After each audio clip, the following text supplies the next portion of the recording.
Сәлем достар, сіздермен Рауан Синема.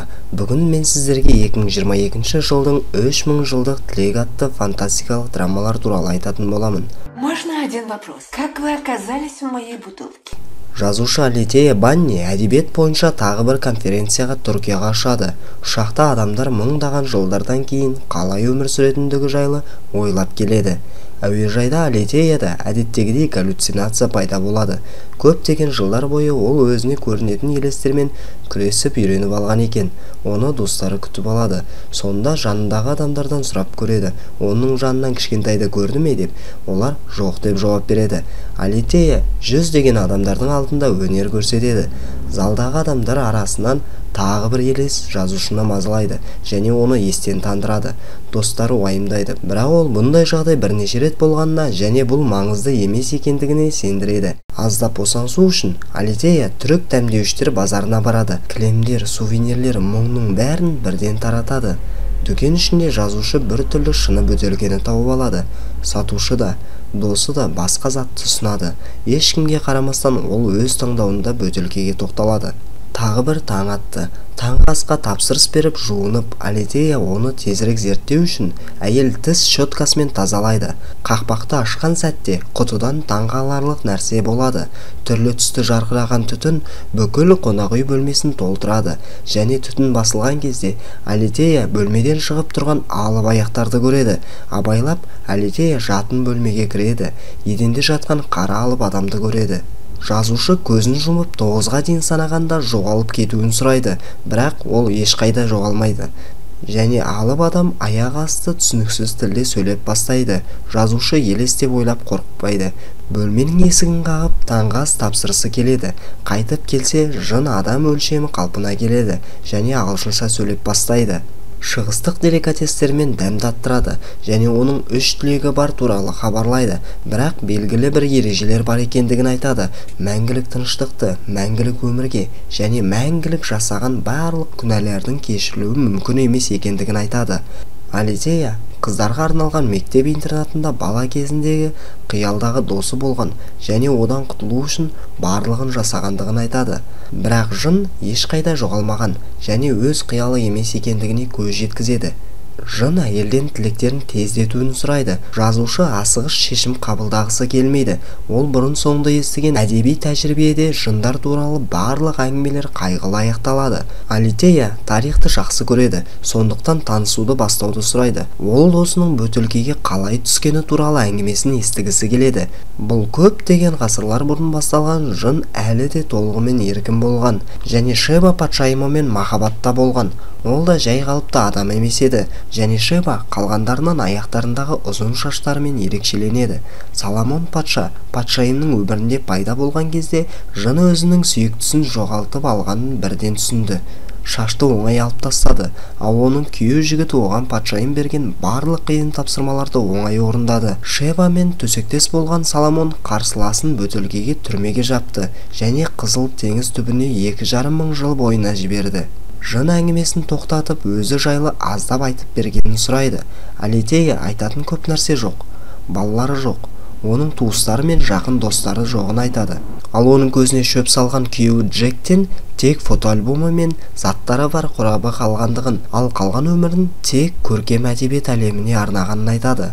Әңгіме тілектерге орындалады. Сол кезде Алитея ешқандай тілек керек емес деп ойын айтады. Жынның ашуы соншалықты жоғарылап, ол бірнеше жүз жылдары өткізген көк бөтелкені сындырады. Жынға өмірінің тағы бір оқиғасы есіне түседі. Қызыл теңізінен шыққан балшық тас сарайдың байқаусызда үйдің қызметшісі қыздың қолына түсіп қалған. Ол сарайдағы ханзаданың өзіне ғашық болғанын сұрайды. Жын сарайда кезде Хюррем патшайым болғанына және сарай интригаларының құрбанына айналған. Төңкеріс ұйымдастырып, тақты иемдену арқылы сұлтанның сұлтаны орнына қалай келгеніне куә болған екен. Ол қызда 2 тілек болды, үшіншісін айтып үлгермеді. Жын жалғыз қалды. Көп жылдар күтуге тура келді. Сарайда ойнап жүрген ханзаданы шақырады да, бірақ ол сәтсіз болады.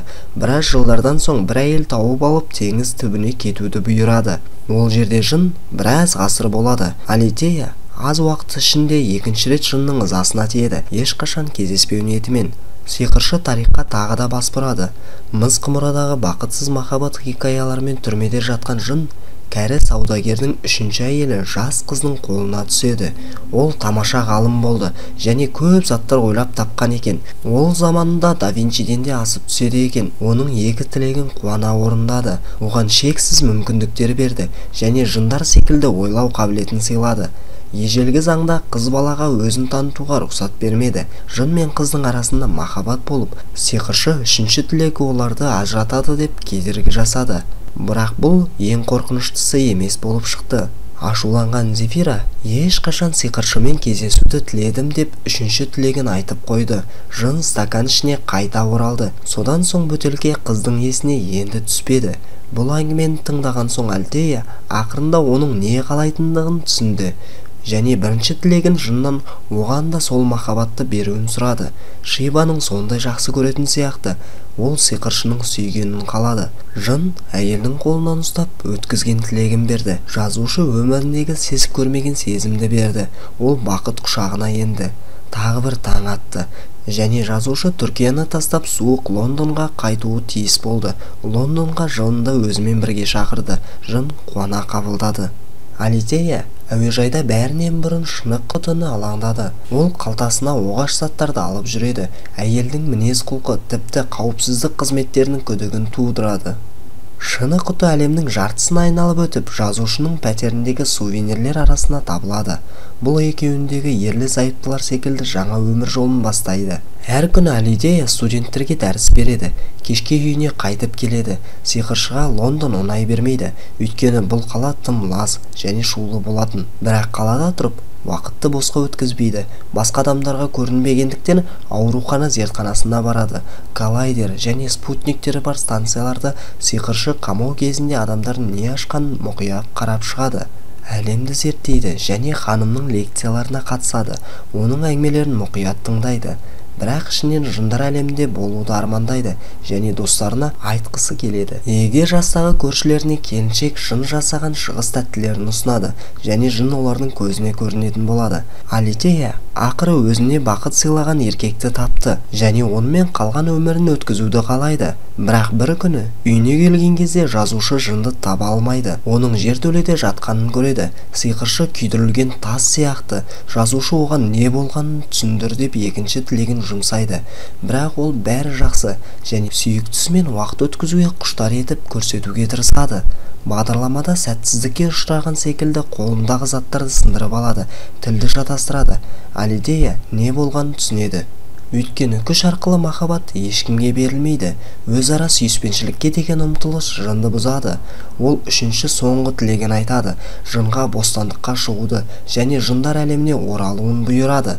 Жазушы соңғы түнін сиқыршы құшағында өткізеді және таңертең жалғыз қалады. Ол оның заттарын қорапқа жинап жертөлеге бұрынғы күйеуінің қорабының жанына апарып қояды. 3 жылдан кейін Алитея қалалық саябақта 3000 жылдық тілектер деп аталатын әңгімесін аяқтайды. Ішінде жынды бейнелеген. Соңғы нүктесін қойып, үйге жол жүреді. Бірақ жолда жел соғады. Көзін жұмып, ол қайта оралды деп үміттенеді. Оның сүйікті жыны әйел өзін жалғыз сезінбеу үшін кейде келіп тұрады. Бір-біріне жаңа нәрселерді айтып, олар көп уақыт бірге өткізеді. Фильм осылайша аяқталады. Достар, соңына дейін қарағандарыңыз үшін алғыс білдіреміз. Бұл фильм туралы не ойлайсыз? Және бізге лайк басып, тіркелуді ұмытпаңыз. Ал біз сіздермен қоштаспаймыз.